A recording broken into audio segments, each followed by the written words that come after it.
It's a scorching afternoon in old Tucson, Arizona, 1958. The desert heat is brutal, over 100 degrees, and everyone on the Rio Bravo set is drenched in sweat.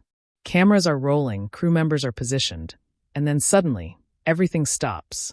Not because of a technical problem, not because someone forgot their lines, but because John Wayne, the biggest movie star in the world, just walked off the set with Dean Martin. And he didn't ask permission. He didn't tell the director. He just left. And when the legendary Howard Hawks realized what had happened, his face turned a shade of red that had nothing to do with the Arizona sun. This wasn't just any director being defied. This was Howard Hawks, the man who'd shaped Wayne's entire career, the filmmaker who practically invented the modern action hero, the genius behind some of Hollywood's greatest films. And John Wayne had just challenged his authority in front of the entire crew. What could possibly make the Duke risk everything like that? What was so important that he'd defy one of the most powerful directors in Hollywood? The answer reveals a side of John Wayne that the cameras never captured, and a bond between two men that would change Hollywood forever. Let's rewind a bit, because to understand why this moment mattered so much, you need to understand the three men at the center of this story. First, there's Howard Hawks. If you don't know the name, you definitely know his work. This was the man who directed Scarface, Bringing Up Baby, His Girl Friday, The Big Sleep, Gentlemen Prefer Blondes, films that defined entire genres. Hawks wasn't just a director. He was an architect of American cinema. He had a reputation for being cool, professional, and absolutely in control. On a Hawks set, what the director said went. No exceptions. No negotiations. You showed up, you hit your marks, you said your lines the way Hawks wanted them said. And if you were lucky, you might get a nod of approval. Hawks had worked with the biggest stars in Hollywood: Humphrey Bogart, Cary Grant, Lauren Bacall, Katharine Hepburn, and they all respected his vision. Some might say they feared him a little too, because Hawks had zero tolerance for actors who thought they knew better than he did. Then there's John Wayne. By 1958, Wayne wasn't just a movie star. He was an American icon. He'd been making movies for 30 years. He'd survived the transition from silent films to talkies, from B-westerns to A-list productions. He'd worked with John Ford, one of the greatest directors who ever lived, and won an uneasy respect from critics who initially dismissed him as just another cowboy actor. Wayne had developed his own style, his own rhythm, his own way of embodying the American ideal of masculinity and heroism. He was the Duke, and by this point in his career, he knew what worked for him. More importantly, he knew what worked for audiences. Wayne had opinions, strong ones, and he wasn't shy about sharing them. But there was one director whose opinion he valued above almost anyone else's: Howard Hawks. It was Hawks who'd given Wayne one of his greatest roles in Red River back in 1948, the film that showed audiences and critics alike that Wayne could actually act, that he wasn't just a guy in a cowboy hat. Wayne owed Hawks a lot, and he knew it, which makes what happened on the Rio Bravo set even more remarkable. And then there's Dean Martin. Now here's where things get interesting. Martin wasn't your typical Hollywood leading man. He came from a completely different world than Wayne. Martin was a nightclub singer, a comedian, a member of the Rat Pack alongside Frank Sinatra and Sammy Davis Jr. He was cool where Wayne was commanding, laid back where Wayne was intense, casual where Wayne was committed. Martin had a reputation for not taking things too seriously, for showing up, doing his job, and going home to his family.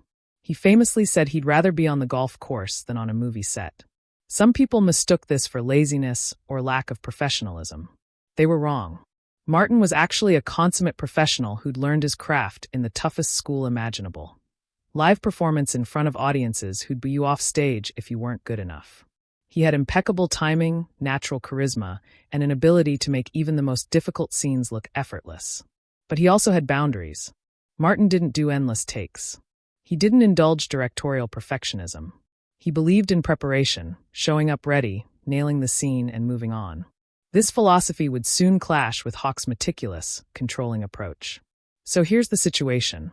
Hawks is making Rio Bravo, a western that's partly his response to High Noon, which he thought was unrealistic and cowardly. In High Noon, Gary Cooper's marshal goes around town begging for help to face the bad guys. Hawks thought a real hero wouldn't beg. He'd handle things himself with maybe a few loyal friends. So he's making Rio Bravo to show how a western should be done. He's got John Wayne, his favorite leading man, playing Sheriff John T. Chance. He's got Walter Brennan as the cranky old sidekick. He's got Ricky Nelson, the teen idol singer, playing a young gunslinger. And he's got Dean Martin playing Dude, an alcoholic deputy trying to redeem himself. It's a brilliant cast, but it's also a powder keg of different personalities and working styles. The production of Rio Bravo was intense from the start. Hawks was a perfectionist who'd shoot scene after scene until he got exactly what he wanted. He'd make actors do 20, 30 takes sometimes, adjusting tiny details, changing line readings, repositioning cameras. For someone like Wayne, who was used to Ford's faster, more instinctive approach, it could be frustrating. But Wayne respected Hawks enough to go along with it. For someone like Martin, though, it was torture. Martin's whole philosophy was about spontaneity and natural performance. He believed the first take was usually the best because that's when everything felt fresh and real. By the 10th take, he thought you were just going through the motions, overthinking everything, killing the life in the scene. But Hawks didn't care about Martin's philosophy. This was Hawks' movie, and it would be made Hawks' way. The tension started building early in the production. There were days when Martin would nail a scene on the second or third take, and Hawks would keep going, demanding more takes anyway.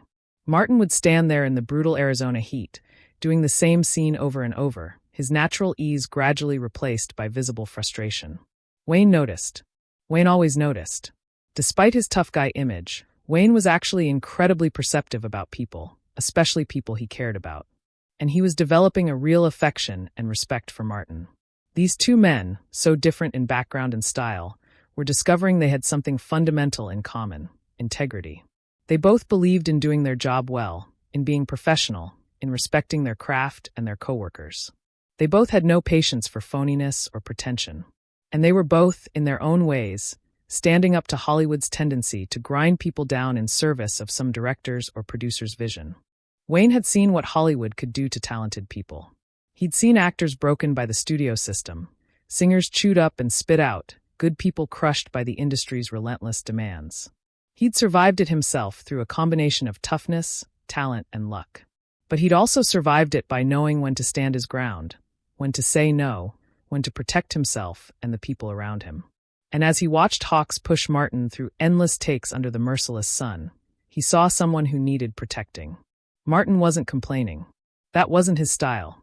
He was a professional, doing what was asked of him. But Wayne could see the toll it was taking. More than that, Wayne could see that Hawks wasn't getting better performances with these endless takes. He was just exercising control, proving that he was the boss, that his vision mattered more than any actor's comfort or creative input. Now, you have to understand something about the relationship between directors and actors in old Hollywood, especially in the 1950s. The director was king. The director had final say on everything. Actors, no matter how famous, were expected to shut up and do what they were told. Even someone as powerful as John Wayne had limited ability to challenge a director's decisions. And if you did challenge a director, especially someone as respected and powerful as Howard Hawks, you could find yourself blacklisted, your career damaged, your reputation destroyed. The stakes weren't just professional, they were personal and financial. Wayne had a family to support, a production company, employees depending on him. He couldn't afford to burn bridges with someone like Hawks. But he also couldn't stand by and watch a friend be treated unfairly. So here's what happened on that hot afternoon in old Tucson. They were shooting a scene in the jail, one of the film's key locations. Hawks had been running Martin through take after take of a relatively simple scene. The dialogue was straightforward, the action minimal, but Hawks kept finding tiny things to adjust. Martin's tone wasn't quite right. His positioning was slightly off. Could he try it with a different emphasis? Could he move 2 inches to the left? It was death by 1,000 cuts, the kind of directorial micromanagement that kills an actor's confidence and spontaneity. By the 20th take, everyone on set could feel the tension. The crew was uncomfortable. Walter Brennan was watching with concern. Even Hawks' assistant director was starting to wonder if maybe they had what they needed. And John Wayne was getting angry. Wayne had been watching from the sidelines, ostensibly resting between his own scenes, but really monitoring the situation with Martin. He'd seen Hawks' perfectionism before, had been on the receiving end of it himself, but there was something different about this.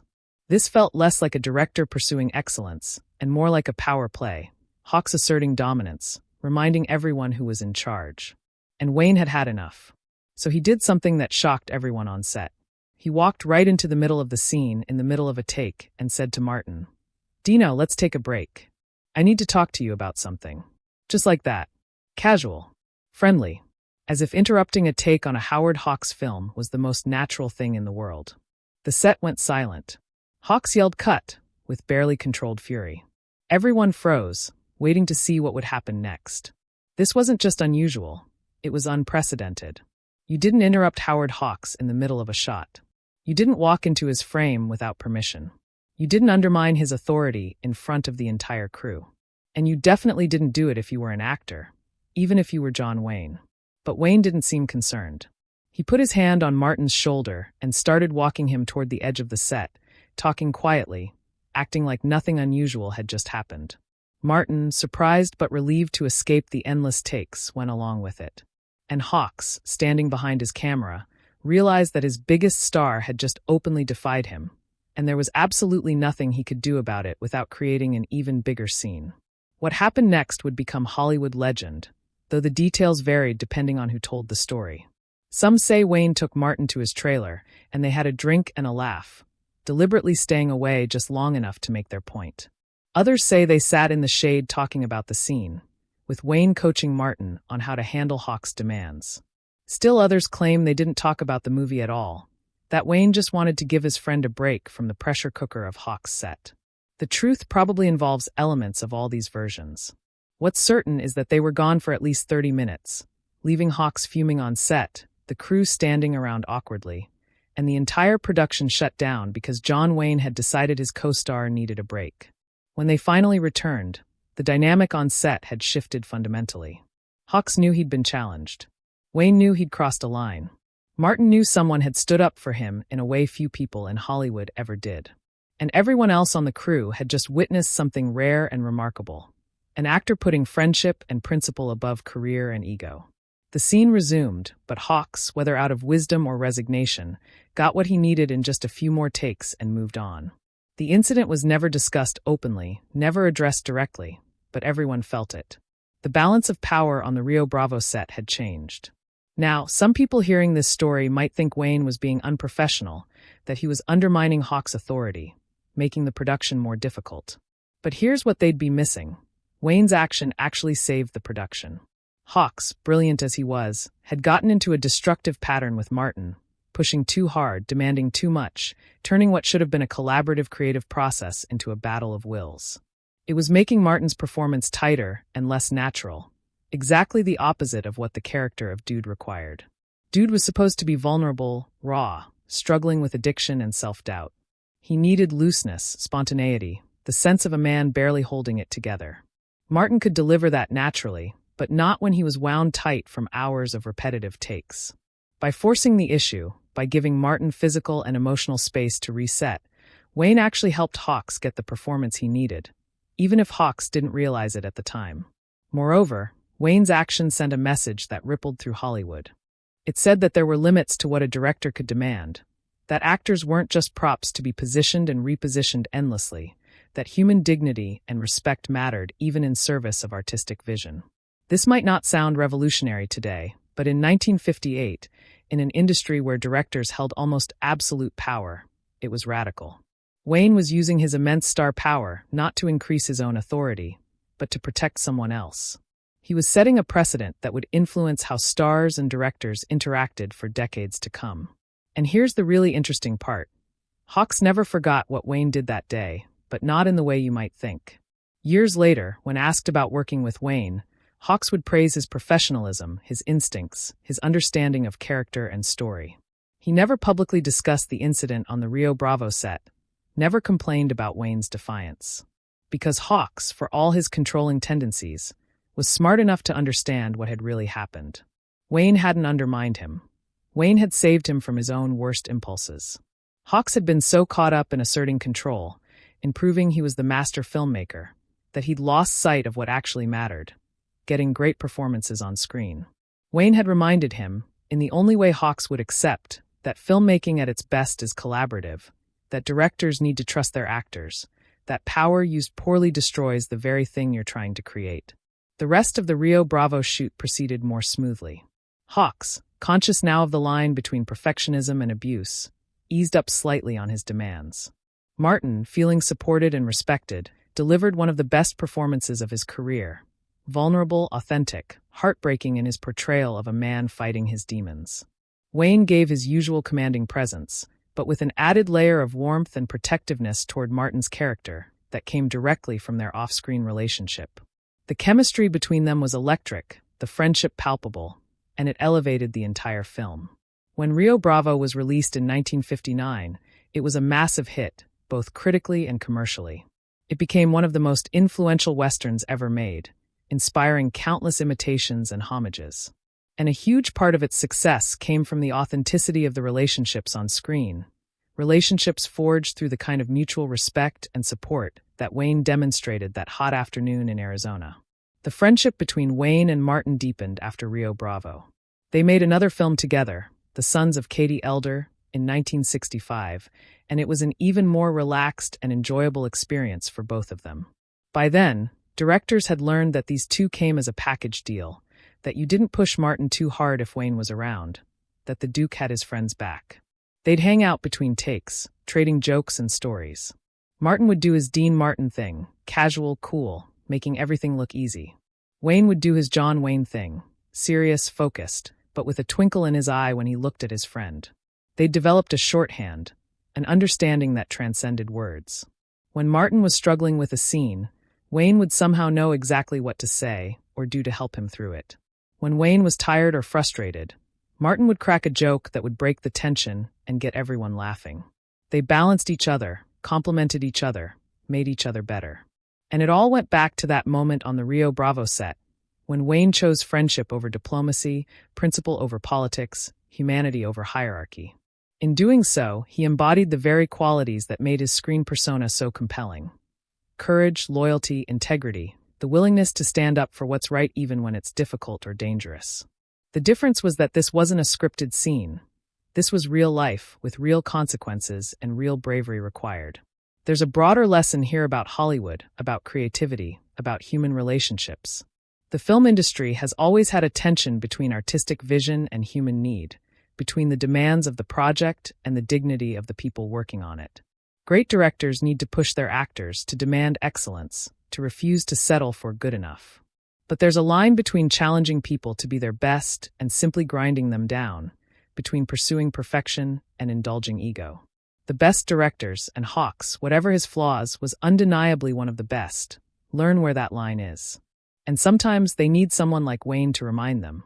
Wayne understood something fundamental about leadership and power. He understood that real strength isn't about always asserting dominance or always getting your way. Real strength is knowing when to step back, when to defer, when to follow rather than lead.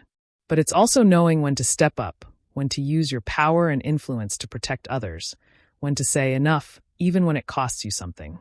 Wayne had that understanding in his bones. It's what made him a great leader on set, beloved by crew members and co-stars, respected even by people who disagreed with his politics or didn't particularly like westerns. He used his power responsibly, which is rarer than you might think in Hollywood or anywhere else. The incident also reveals something important about Dean Martin that often gets overlooked. Martin cultivated this image of not caring, of being so cool and casual that nothing really mattered to him. It was part of his charm, part of his appeal. But beneath that laid-back exterior was a serious artist who cared deeply about his craft. Martin knew what worked for him as a performer, knew his process, knew his limits.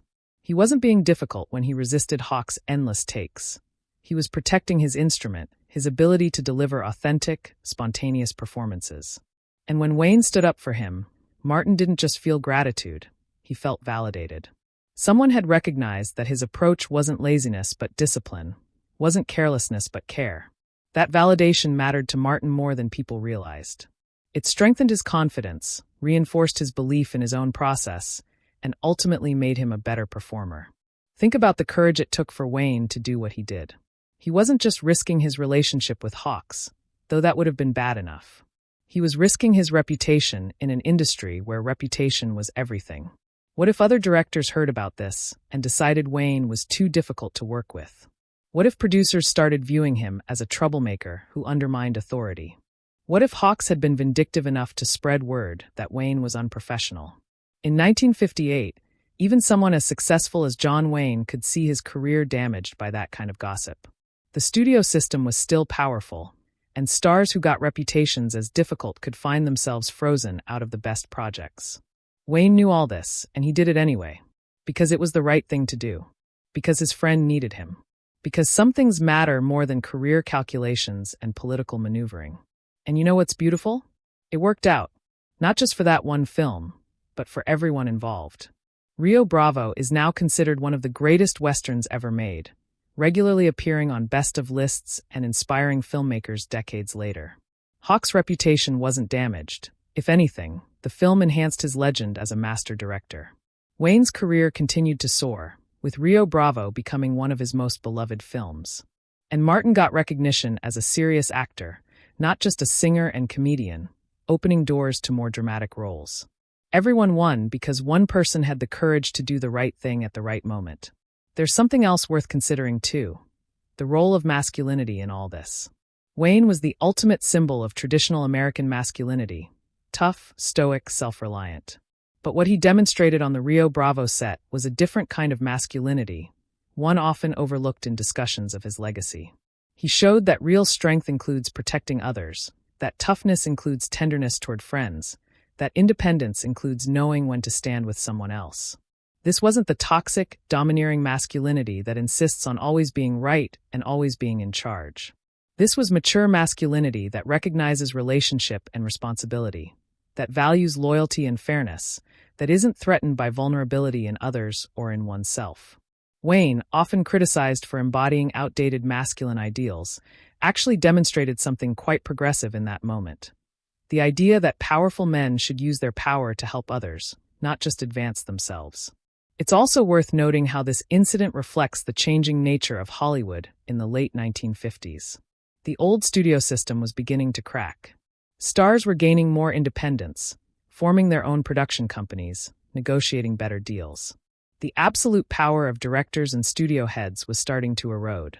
Wayne's action on the Rio Bravo set was part of this larger shift, a star asserting that he had agency and autonomy, that his judgment mattered, that he could and would push back against authority when necessary.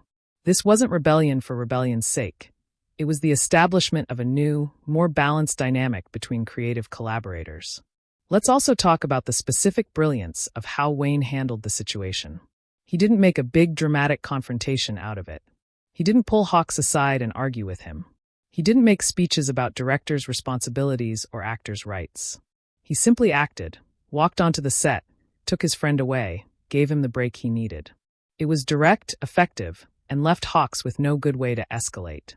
If Hawks had made a huge scene about it, he would have looked petty and tyrannical. If he'd tried to discipline Wayne, he would have risked losing his star and destroying the production. So Hawks, wisely, absorbed the hit to his pride and moved on. Wayne's approach was perfect because it achieved its goal, protecting Martin, without unnecessarily humiliating Hawks or creating lasting animosity. It was strong but not cruel, assertive but not aggressive. It was, in short, exactly how someone with Wayne's combination of power and wisdom should have handled the situation. And Martin never forgot it. Years later, when Wayne was dying of cancer, Martin was one of the friends who stood by him. He visited Wayne, called him regularly, refused to treat him with the pity that Wayne hated. He gave Wayne the same loyalty and friendship that Wayne had shown him decades earlier on that Arizona set. That's the thing about real friendship. It endures. It's not just about the good times or the fun collaborations. It's about remembering who stood up for you when you needed it, who saw your worth when others didn't, who used their power to help rather than hurt you. Martin remembered, and he honored that friendship until the end. The story of what happened on the Rio Bravo set also serves as a reminder of what we often miss about classic Hollywood. We watch these old films, admire the performances, analyze the directing and cinematography. But behind every frame were real people dealing with real pressures, navigating complicated relationships, making difficult choices. The magic we see on screen often came at great personal cost, extracted through grueling hours, demanding conditions, and complex interpersonal dynamics. Understanding this context doesn't diminish our appreciation of these films. It deepens it. Knowing what Wayne did for Martin, knowing the friendship and respect that existed between them, makes watching Rio Bravo a richer experience. You see their scenes together differently when you know it wasn't just acting. that the warmth and loyalty between their characters reflected something genuine between the men playing them. Hawks, to his credit, learned from the experience. His later films showed a director who trusted his actors more, who was willing to let performances breathe, who understood that control and collaboration weren't mutually exclusive. Working with Wayne on subsequent films like El Dorado and Rio Lobo, Hawks was more relaxed, more willing to incorporate actors' insights, less insistent on endless takes. He remained a perfectionist, but a more humane one. And while he never explicitly credited Wayne with teaching him this lesson, those who worked with both men before and after Rio Bravo noticed the change. Wayne had done more than just protect Martin that day. He'd helped Hawks become a better director. There's something profoundly moving about this whole story when you think about it. Here were three men, a director, a leading man, and a singer-turned-actor, all at the top of their game, all with massive egos and strong opinions, all capable of making each other's lives miserable. But instead of descending into the kind of dysfunction that plagued so many Hollywood productions, they found a way to work together, to respect each other, to create something lasting and beautiful. And the key was Wayne's willingness to risk everything for friendship, Hawks' wisdom in accepting the lesson, and Martin's grace in receiving help without resentment or wounded pride. This is what Hollywood at its best looks like, not the glitzy premieres or the awards shows or the box office numbers, but the human moments of courage and kindness that happen behind the scenes. Wayne pulling Martin off that set wasn't heroic in the way his movie roles were heroic. There were no gunfights or dramatic rescues. But it was heroic nonetheless, in the quiet way that real-life heroism usually is. It was one person seeing another person in distress and deciding to do something about it, consequences be damned. It was friendship valued above career, principle above politics, humanity above hierarchy. And you know what? Hawks never forgot it. Not in anger, but in respect. Because Hawks, brilliant and difficult as he was smart enough to recognize what Wayne had done and why. He'd seen that Wayne wasn't undermining him but protecting something valuable, both Martin's well-being and ultimately the film itself. And Hawks, who valued excellence above all else, could respect that kind of judgment, that kind of courage. So the relationship between Wayne and Hawks endured. They made more films together. They remained friends. But the dynamic had subtly shifted. Hawks was still the director, still in charge, but he knew there was a line he couldn't cross, a point where Wayne would step in. And having that limit, that boundary, actually made him better at his job. In the end, the story of what happened on the Rio Bravo set is a story about power. How to use it, when to use it, and why it matters who holds it. Wayne had power because he was a star, because studios needed him, because audiences loved him. He could have used that power selfishly, demanding special treatment, throwing tantrums, making everyone's lives difficult. Many stars did exactly that. But Wayne used his power differently. He used it to protect someone more vulnerable, to stand up to authority when authority was overreaching, to make the working environment better for everyone.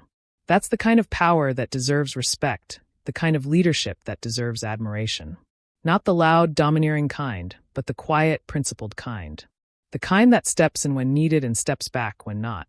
The kind that values relationships over recognition, doing right over being right. So the next time you watch Rio Bravo, and if you haven't seen it, you absolutely should, pay attention to the scenes between John Wayne and Dean Martin.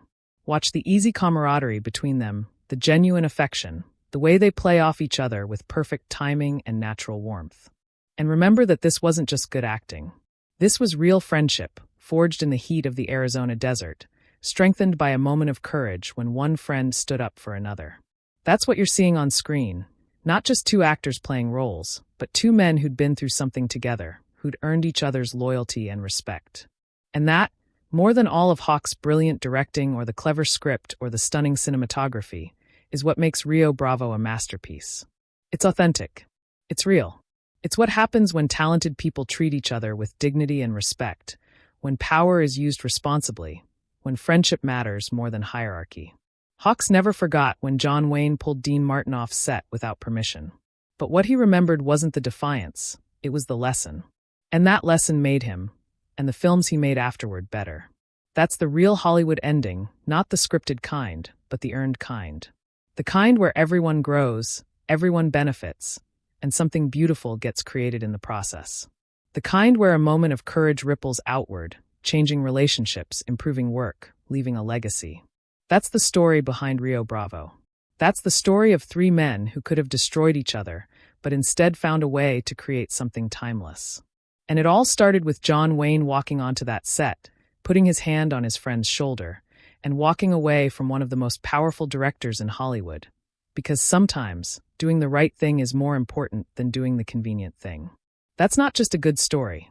That's a masterclass in integrity, friendship, and leadership. And that's why nearly 70 years later, we're still talking about it.